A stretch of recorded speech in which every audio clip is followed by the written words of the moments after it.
Ashanty mengabadikan momen indah saat Arsy tengah menggendong baby Amenah Hana Nur Atta.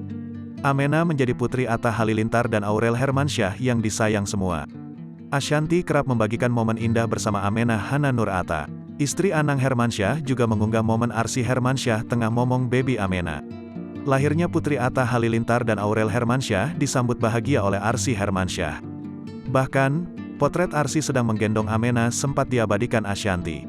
Arsy Hermansyah ikut bahagia atas hadirnya Amenah Nur Atta. Arsy dan baby Amenah tampak kompak dengan memakai baju berwarna sama yakni pink. Dalam postingan Ashanty, terlihat Arsy mulai memberanikan diri ikut menggendong Amenah.